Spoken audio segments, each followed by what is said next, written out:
Sunza, século IV a.C. Inverso. Quando inimigos o atacam em uma força esmagadora, em vez de recuar você pode às vezes decidir enfrentá-los diretamente. Você está convidando ao martírio, talvez até esperando por isso, mas o martírio, também, é uma estratégia, e antiga. O martírio faz de você um símbolo, um ponto de reunião para o futuro. A estratégia terá êxito se você for importante o suficiente se sua derrota tiver significado simbólico, mas as circunstâncias devem funcionar para ressaltar a integridade de sua causa e a feiura da causa do inimigo. Seu sacrifício também deve ser único. Martírios demais, espalhados durante muito tempo, estragarão o efeito. Em casos de extrema fraqueza, diante de um inimigo incrivelmente grande, o martírio pode ser usado para mostrar que o espírito combativo de seu lado não se extinguiu, um modo que serve para manter o moral alto. Mas, em geral, o martírio é uma arma perigosa e pode disparar pela culatra, pois você pode não estar mais ali para acompanhá-la até o fim e seus efeitos são fortes demais para serem controlados. Também pode levar séculos para funcionar. Mesmo quando ele pode demonstrar simbolicamente ser um sucesso, um bom estrategista o evita. Recuar é sempre a melhor estratégia. Recuar nunca deve ser um fim em si mesmo, em algum ponto você tem de virar de frente e lutar. Se não fizer isto, o recuo é chamado mais exatamente de rendição, o inimigo vence. O combate no longo prazo é inevitável. O recuo só pode ser temporário. Parte 4. Guerra ofensiva. Os maiores perigos na guerra, e na vida, vêm do inesperado. As pessoas não reagem como você pensou, acontecimentos atrapalham seus planos e causam confusão, circunstâncias são devastadoras.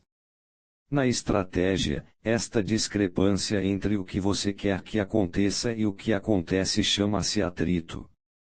A ideia por trás da guerra ofensiva convencional é simples: ao atacar o outro lado primeiro, atingindo seus pontos de vulnerabilidade, e tomando a iniciativa e jamais desistindo dela, você cria suas próprias circunstâncias. Antes que um atrito possa surgir sorrateiramente e minar seus planos, você passa para a ofensiva e suas incansáveis manobras causam tanto atrito sobre o inimigo que ele sucumbe. Esta é a forma de guerra praticada pelos mais bem-sucedidos capitães da história, e o segredo do sucesso deles é uma perfeita mescla de expertise estratégica e audácia. O elemento estratégico está no planejamento, estabelecer um objetivo geral, articular meios para alcançá-lo e pensar no plano inteiro em todos os seus detalhes. Isto significa pensar em termos de uma campanha, não de batalhas individuais. Significa também conhecer as forças e fraquezas do outro lado, para que você possa calibrar seus golpes segundo as vulnerabilidades dele. Quanto mais detalhado seu planejamento, mais confiante você se sentirá ao entrar na batalha e mais fácil será permanecer no curso quando surgirem os problemas inevitáveis. No ataque em si, entretanto, você deve agir com tal espírito e audácia que coloque em fuga seus inimigos, dando impulso irresistível à sua ofensiva. Os 11 capítulos a seguir iniciarão você nesta forma suprema de guerra. Eles o ajudarão a colocar seus desejos e metas em um contexto mais amplo conhecido como grande estratégia. Eles lhe mostrarão como ver seus inimigos e descobrir seus segredos. Eles descreverão como uma base sólida de planejamento lhe dará opções fluidas para ataque e como manobras específicas, a manobra pelo flanco, o envolvimento, e estilos de ataque, atingindo centros de gravidade, forçando o inimigo a posições de grande fragilidade, que funcionam brilhantemente na guerra podem ser aplicados na vida. Finalmente, eles lhe mostraram como encerrar sua campanha. Sem uma vigorosa conclusão que satisfaça seus objetivos gerais, tudo o que você fez será inútil. O domínio dos vários componentes da guerra ofensiva dará uma força muito maior a todos os seus ataques na vida. 12. Perca batalhas, mas ganhe a guerra. A grande estratégia. Todos à sua volta são estrategistas procurando conquistar o poder, todos tentando promover seus próprios interesses, muitas vezes às suas custas. Suas batalhas diárias com eles fazem você perder de vista a única coisa que realmente importa, a vitória no final, a conquista de metas maiores, o poder duradouro. A grande estratégia é a arte de ver o que vai acontecer depois da batalha e calcular com antecedência. Ela requer que você se concentre em seu objetivo principal e planeje como alcançá-lo. Na grande estratégia você considera as ramificações políticas e as consequências a longo prazo do que você faz. Em vez de reagir emocionalmente às pessoas, você assume o controle e torna suas ações mais dimensionais, sutis e eficazes. Deixe que os outros fiquem presos nas voltas e reviravoltas da batalha curtindo suas pequenas vitórias. A grande estratégia lhe dará o maior prêmio, rir por último. A grande companhia. Criado na corte macedônia, Alexandre, 356-322 a.C., era considerado um rapaz bastante estranho. Ele curtia as usuais atividades dos jovens, como cavalos e guerra, tendo lutado ao lado do pai, o rei Filipe II, em várias batalhas, ele havia provado sua bravura. Mas gostava também de filosofia e literatura. Seu tutor foi o grande pensador Aristóteles, sob cuja influência ele adorava discutir política e ciências, olhando o mundo do modo mais desapaixonado possível. E tinha sua mãe, Olímpia, uma mulher supersticiosa, mística, que havia tido visões quando o filho nasceu de que ele um dia governaria o mundo conhecido. Ela lhe contava sobre essas visões e o alimentava com histórias de Aquiles, de que sua família dizia descender. Alexandre adorava a mãe, e odiava o pai, e levou suas profecias muito a sério. Desde cedo ele se comportava como se fosse mais do que o filho de um rei. Alexandre foi criado para ser o sucessor de Filipe, e o estado que iria herdar havia crescido consideravelmente durante o reinado de seu pai. Ao longo dos anos, o rei conseguira fazer do exército macedônio a força suprema de toda a Grécia. Ele derrotara Tebas e Atenas e havia unido todas as cidades-estado gregas, exceto Esparta, em uma liga helenista sob sua liderança. Era um governante ardiloso, intimidante. E aí, em 336 a.C., um nobre descontente o assassinou. Vendo a Macedônia vulnerável de repente, Atenas declarou sua independência da liga. As outras cidades-estado a acompanharam. Tribos do norte agora ameaçavam invadi-la. Quase da noite para o dia o pequeno império de Filipe estava se desfazendo. Quando Alexandre subiu ao trono, tinha apenas 20 anos, e muitos o consideraram despreparado. Era uma hora ruim para aprender o ofício. Os generais e os líderes políticos macedônios teriam de colocá-lo sob suas asas. Eles o aconselharam a ir devagar, consolidar sua posição no exército e na Macedônia e depois, aos poucos, reformar a liga por meio de força e astúcia. Isso era o que Filipe teria feito. Mas Alexandre não quis escutar, ele tinha outro plano ou assim parecia. Sem dar a seus inimigos, de dentro e fora da Macedônia, tempo para se organizarem contra ele, Alexandre liderou o exército para o sul e reconquistou Tebas em uma série de manobras relâmpago. Em seguida ele marchou sobre os atenienses, que, temendo sua vingança, pediram perdão e imploraram para serem readmitidos na liga. Alexandre concordou. O excêntrico jovem príncipe se revelara um rei corajoso e imprevisível, atacando quando não era esperado, mas tratando Atenas com inesperada misericórdia. Ele era difícil de entender, mas suas primeiras manobras como rei lhe haviam conquistado muitos admiradores. Seu movimento seguinte, entretanto, foi ainda mais estranho e audaz. Em vez de trabalhar para consolidar seus ganhos e reforçar a frágil liga, ele propôs lançar uma cruzada contra o Império Persa, o grande inimigo dos gregos. Por volta de 150 anos antes, os persas haviam tentado invadir a Grécia. Quase conseguiram e continuaram sonhando tentar de novo e acertar. Tendo a Pérsia como uma constante ameaça, os gregos não poderiam descansar jamais, e seu comércio marítimo estava limitado pelo poder da marinha da outra nação. Em 334 a.C., Alexandre liderou um exército unificado de 35.000 gregos na travessia do Estreito de Dardanelos até a Ásia Menor, a parte mais ao norte do Império Persa.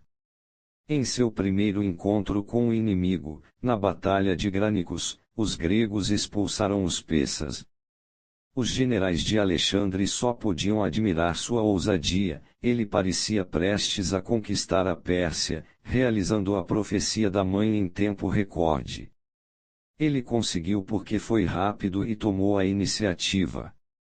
Agora, soldados e generais igualmente esperavam que ele seguisse direto para o leste até a Pérsia para acabar com o exército inimigo, que parecia surpreendentemente fraco. Mais uma vez Alexandre quebrou as expectativas, decidindo de repente fazer o que nunca tinha feito antes, não se apressar. Isso teria parecido sensato quando ele subiu ao poder, mas agora era provável que desse aos persas a única coisa de que eles precisavam, tempo para se recuperar e reabastecer. Mas Alexandre liderou seu exército não para o leste, mas para o sul, pela costa da Ásia Menor, libertando cidades locais do governo persa. Em seguida, ele zigue-zagueou para o leste e depois para o sul novamente, atravessando a Fenícia e entrando no Egito, derrotando rapidamente a fraca guarnição persa ali.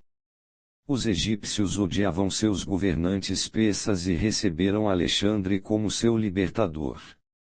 Agora Alexandre podia usar os vastos depósitos de grãos para alimentar o exército grego e ajudar a manter a economia grega estável, enquanto privava a Pérsia de recursos valiosos. Conforme os gregos avançavam mais para longe de casa, a marinha persa, que poderia desembarcar um exército quase em todos os lugares do Mediterrâneo para atacá-los pelas costas ou flanco, era uma preocupante ameaça. Antes de Alexandre partir em sua expedição, muitos o haviam aconselhado a aumentar a marinha grega e atacar os persas por mar, assim como por terra. Alexandre os ignorou. Em vez disso, atravessando a Ásia Menor e depois seguindo ao longo da costa da Fenícia, ele simplesmente capturou os principais portos da Pérsia, tornando a marinha deles inútil. Estas pequenas vitórias, portanto, tinham um propósito estratégico maior. Mesmo assim, elas pouco teriam significado se os gregos tivessem sido incapazes de derrotar os persas em batalha e Alexandre parecia estar tornando essa vitória mais difícil. O rei persa, Dario, estava concentrando suas forças a leste do rio Tigre. Ele tinha soldados e o direito de escolher a localização, e podia esperar tranquilo que Alexandre atravessasse o rio. Alexandre teria perdido o gosto pela batalha. As culturas persa e egípcia o teriam amolecido. É o que parecia, ele tinha começado a usar roupas persas e a adotar costumes persas. Era até visto adorando deuses persas.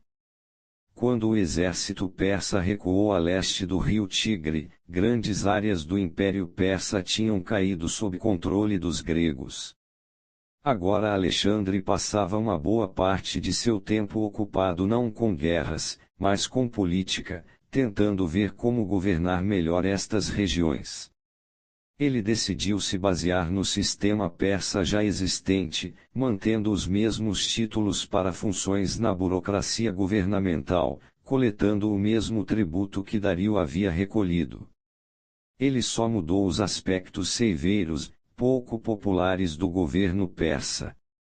Rapidamente espalhou-se a notícia de sua generosidade e gentileza para com seus novos súditos.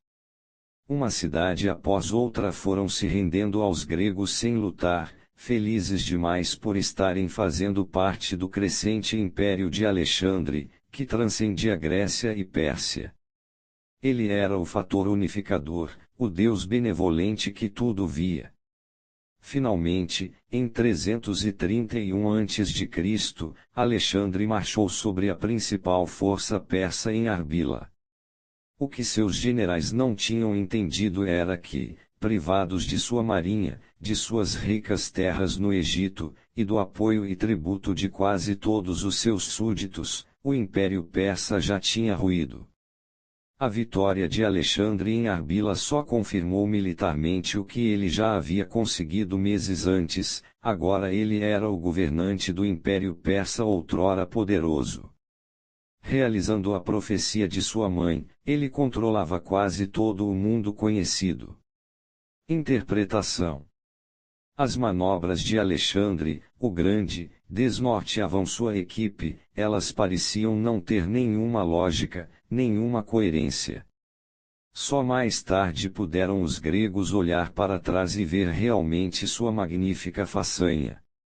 Eles não o compreendiam porque Alexandre havia inventado uma maneira totalmente nova de pensar e agir no mundo, a arte da grande estratégia. Na grande estratégia você olha além do momento presente, além de suas batalhas e preocupações imediatas.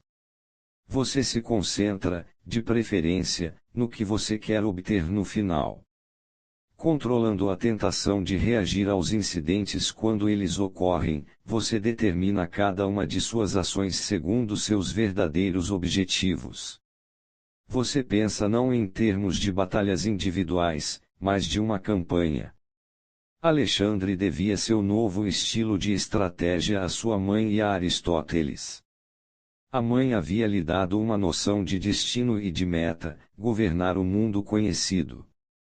Desde os 3 anos, ele podia ver mentalmente o papel que representaria aos 30.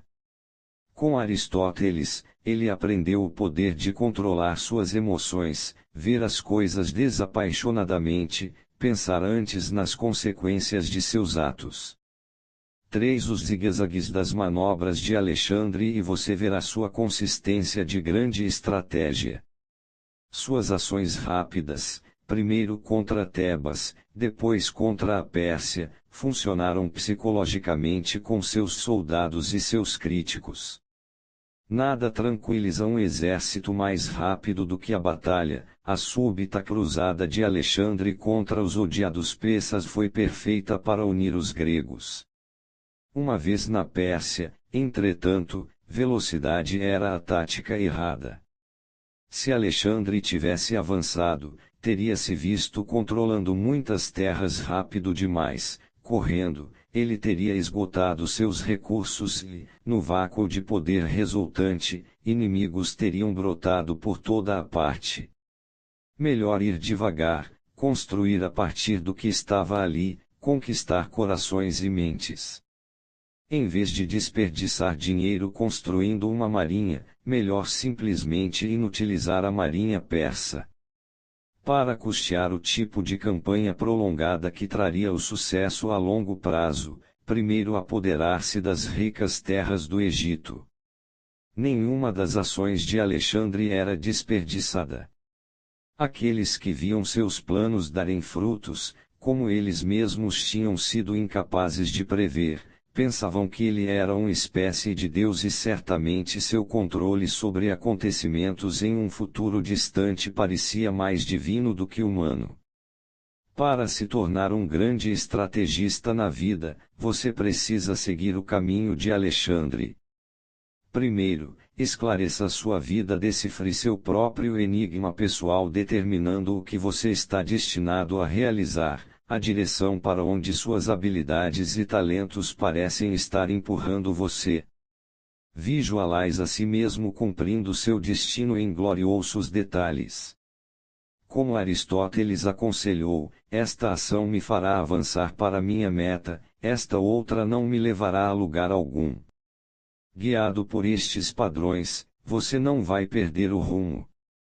Ignora a sabedoria convencional sobre o que você deveria ou não estar fazendo. Pode fazer sentido para algumas pessoas, mas não significa que tenha alguma relação com suas próprias metas e destino. Você precisa ter bastante paciência para tramar várias etapas à frente e empreender uma campanha em vez de travar batalhas.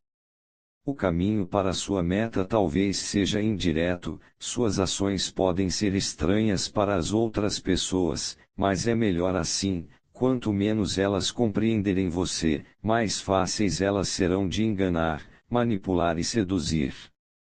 Seguindo por este caminho, você ganhará a calma, a perspectiva olímpica que vai distingui-lo dos outros mortais, sejam eles sonhadores que não conseguem terminar nada ou pessoas práticas, prosaicas, que realizam apenas coisas pequenas.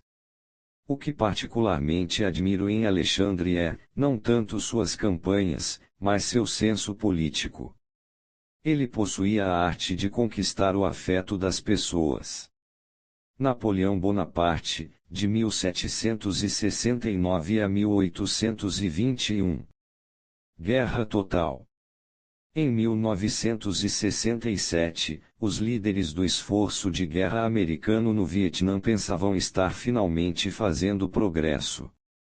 Eles haviam lançado uma série de operações para achar e destruir os Vietcongues, soldados norte-vietnamitas que haviam se infiltrado no Vietnã do Sul e estavam controlando uma grande parte de suas áreas rurais.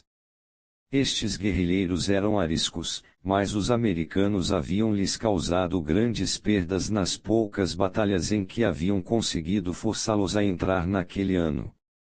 O novo governo sul-vietnamita, apoiado pelos americanos, parecia relativamente estável, o que poderia ajudar a conquistar aprovação entre o povo vietnamita.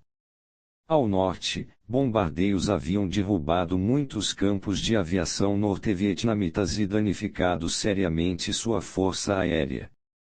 Embora demonstrações antibélicas estivessem acontecendo nos Estados Unidos, as pesquisas de opinião pública mostravam que a maioria dos americanos apoiava a guerra e acreditava que o fim estava próximo.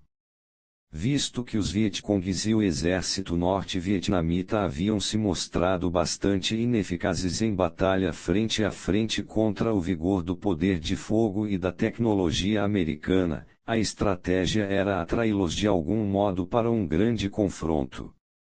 Esse seria o momento decisivo da guerra. No final de 1967, o serviço secreto indicou que os norte-vietnamitas estavam prestes a cair exatamente nesta armadilha. Seu comandante, o general Viau Nguyen Giap, planejava uma grande ofensiva contra os postos avançados da Marinha Americana em Khe Sanh. Pelo visto, ele queria repetir seu grande sucesso, a Batalha de Dien Bien Phu, em 1954, quando derrotara o exército francês expulsando os franceses do Vietnã de uma vez por todas. Khe Sanh era um ponto-chave avançado estratégico. Ficava a uns 22 quilômetros apenas da zona desmilitarizada que separava o Vietnã do Norte e o do Sul ficava também a 10 quilômetros da fronteira do Laos, local de um trecho da famosa trilha Ho Chi Minh, a rota de abastecimento norte-vietnamita para os Vietcongues no Sul.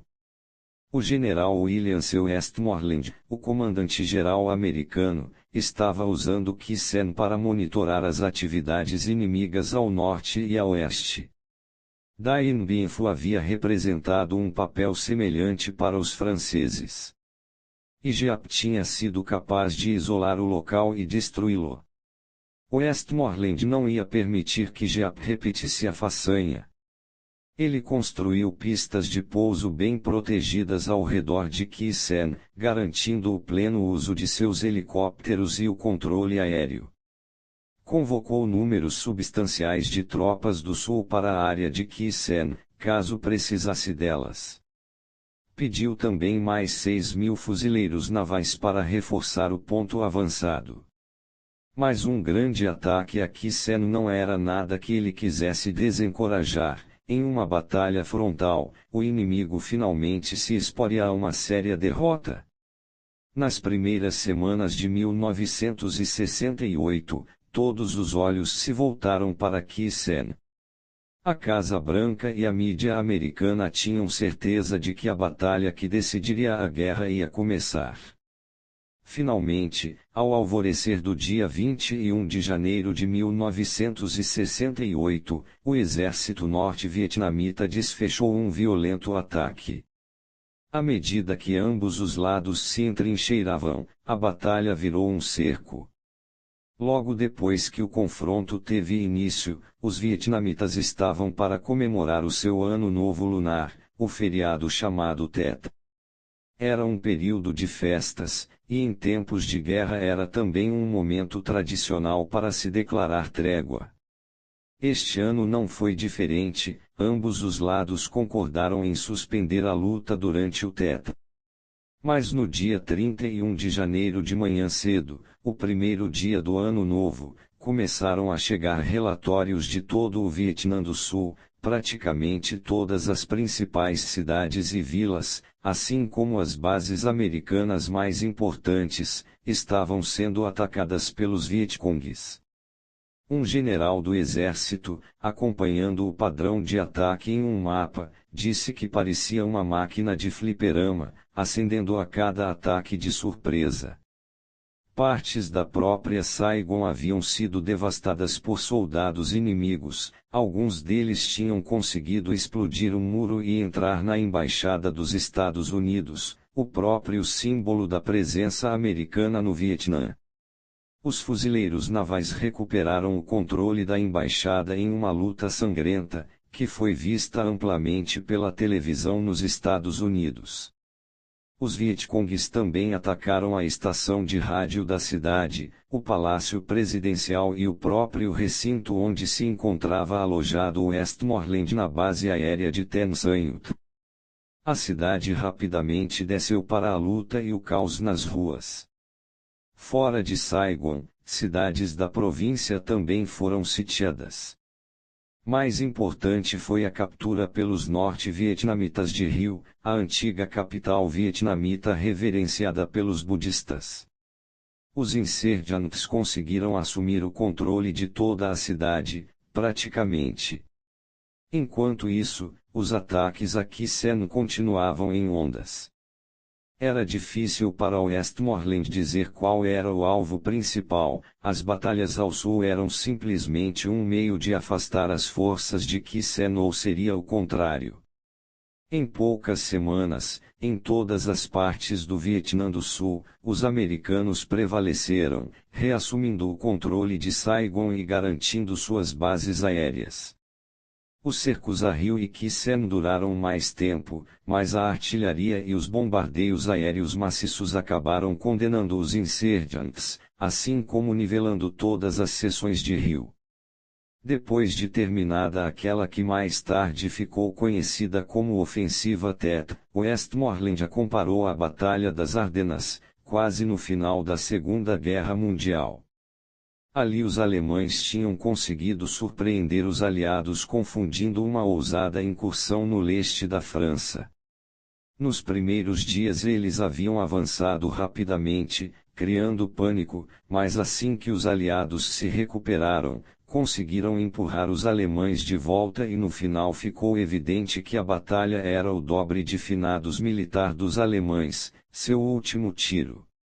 O mesmo acontecia, Westmoreland argumentou, com o exército norte-vietnamita em Kien e os Vietcongues em todo o sul, eles haviam sofrido baixas terríveis, muito mais do que os americanos de fato, toda a infraestrutura Vietcong havia sido aniquilada.